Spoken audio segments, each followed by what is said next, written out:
Summer vacation has begun. After 12 legitimate races, the winner is a lock. But second place is all but a given, and Mercedes values this second place so highly that they are exerting all of their resources to win it. But will it be sufficient?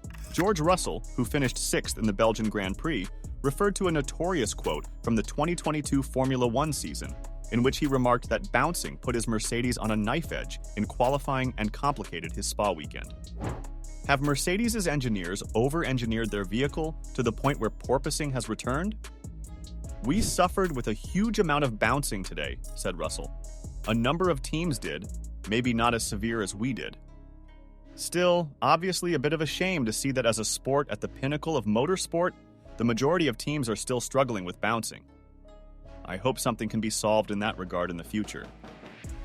The update was implemented at the same time as Mercedes was fighting the resumption of bouncing on the straights. And because of this, Mercedes was unable to finish on the podium in a race that was, aside from P1, really entertaining. Mercedes attempted in vain to pass Ferrari because of its faster racing pace. Before the first pit stop, Lewis Hamilton attempted to undercut Charles Leclerc, but he was unsuccessful. After that, Leclerc had a response for each swift lap taken by his pursuers. Team manager Toto Wolff said, "Ferrari was 1.5 tenths faster than us on average." Mercedes was stunned by what seemed to be a solved issue right away. The automobile started bouncing in the accelerated areas. "For us, Blanchimont was a real corner.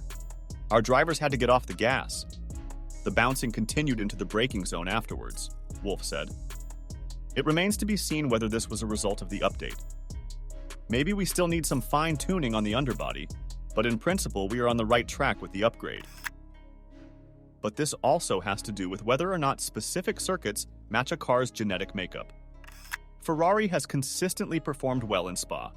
There, Mercedes often had difficulty. "Last year, Spa was one of our worst tracks," Wolff recalled, turning into optimism. "In comparison, we have improved. That's only clouded by the fact that there's a car there that's vastly superior." Mercedes' chief technical officer, Mike Elliott, disagrees and asserts that the problem was setup, or circuit-specific rather than fundamental. "We definitely had an amount of bouncing this weekend. Both drivers were telling us that, and we could see it in the data," Elliott explained.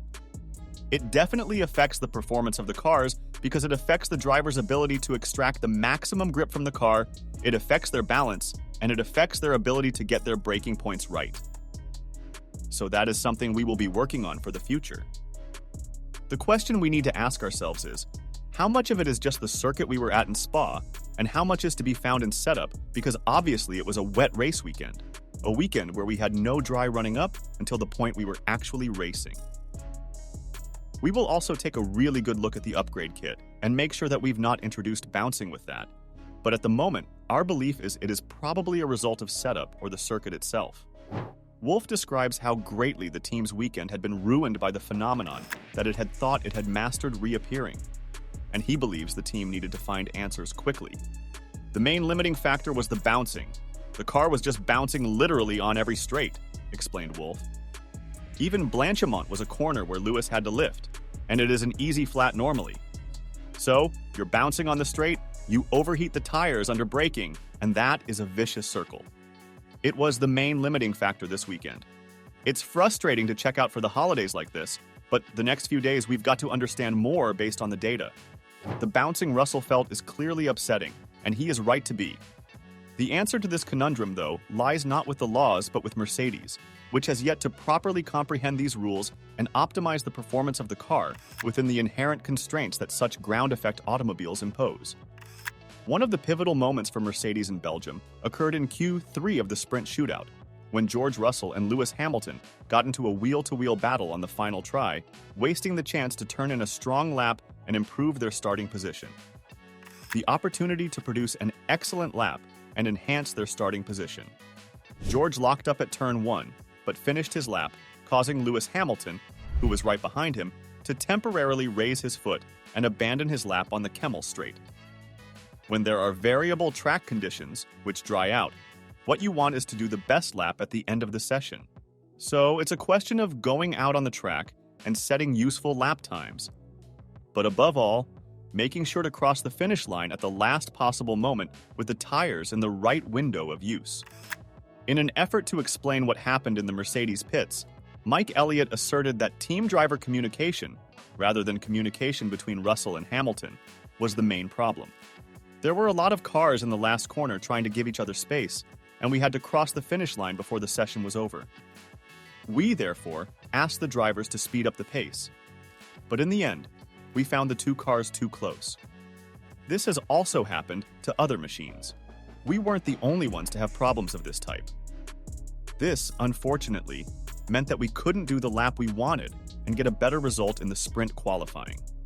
We will analyze what happened with videos and sparse communications, and we will learn new things to improve.